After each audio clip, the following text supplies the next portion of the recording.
ہمارے آج کل کے بچوں نے ایک مسئلہ بڑا پکا یاد کر لیا. کہتے مولانا پیر صاحب پسند کی شادی کرنا جائز نہیں. میں کہتا ہوں صاحب اور بھی بڑی چیزیں جائز ہیں, وہ کی شے جائز رہ گئی ہے. رسول پاک صلی اللہ علیہ وسلم سوائے اللہ کے کسی کے پابند نہیں, کسی کے پابند نہیں. اور جناب سیدہ خدیجہ الکبریٰ رضی اللہ تعالیٰ عنہ نے پیغام نکاح دیا, یا رسول اللہ میں شادی کرنا چاہتی ہوں. حضور کسی کے پابند نہیں, پر میرے محبوب نے فرمایا میرا چچا میرے والد کی جگہ ہے, میں اپنے چاچا سے پوچھ کے تمہیں جواب دوں گا. یہ ہے پسند کی شادی جو میرے نبی نے بیان فرمائی ہے. تو سارا کچھ کراس کر کر کے گزر جاتا ہے. یہاں تو حال یہ ہے کہ پالنے والا کوئی اور سائے میں بیٹھنے والا.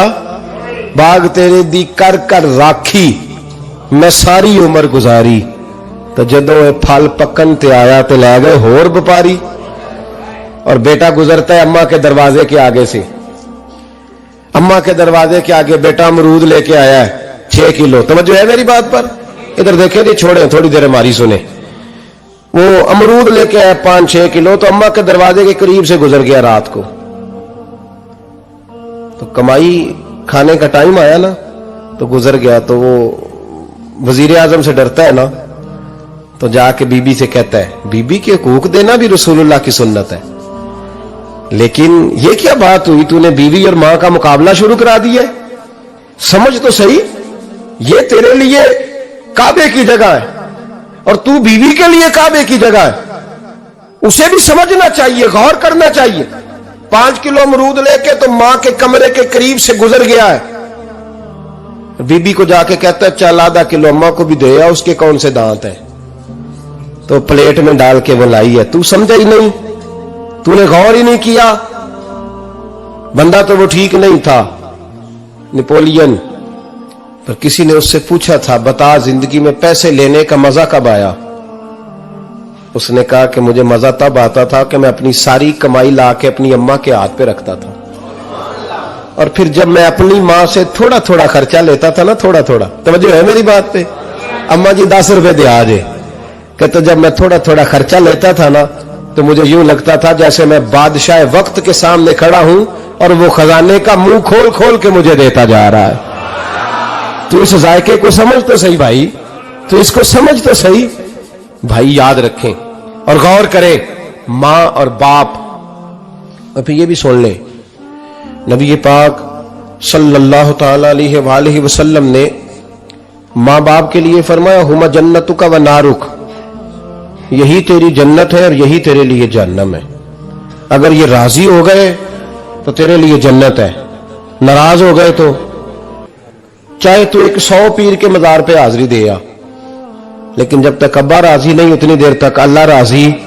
یہ حدیث پاک ہے, حضور نے فرمایا جس کے والد راضی اس کا اللہ راضی, اور جس کا باپ ناراض اس کا اللہ. ہاں بے شک. اب یہ حدیث ہے نا, تو سارے ولی ایک طرف بیٹھ جائیں کہیں یا اللہ بخش دے مرید کو, لیکن اگر ابا کہے یا اللہ نہ معاف کرنا, تو اللہ انہیں اولیاء کی نہیں مانتا, والد کی مانتا ہے. اس لیے بلے شاہ سمانی اڈ دیا پڑھنا ہے, جیڑا گھر بیٹھا انہوں پڑھیا ہی نہیں. بھائی یاد رکھو, ماں باپ سے پیار کرو, ان کی خدمت کرو, ان کے پاس بیٹھا کرو, اور ماں باپ کو ٹائم دیں, وقت دیں, چند گھڑیاں ان کے پاس بیٹھیں. آپ یقین کریں ابا جی سے آپ مشورہ کر لیں, صرف مشورہ, مرضی بے شک اپنی کریں, لیکن اس مشورے میں آپ کو اتنا سایہ ملے گا کہ زندگی میں کبھی ناکامی نہیں ہوگی. اور اسی سجن دی مننی ابے دی نہیں مننی. وہ پھٹے پہ جو نلائق ہماری طرح کا بیٹھا ہے اس سے مشورہ لینا ہے, والد سے نہیں لینا. باپ کے پاس بیٹھیں, اس سے مشورہ لیں. میرے ابا جی کسان تھے, میں نے اپنی زندگی میں ڈھیروں چیزیں اپنے باپ سے سیکھی ہیں, درجنوں چیزیں سیکھی ہیں. میرے والد بڑے خوددار تھے, مزاج میں عجیب سی خودداری تھی.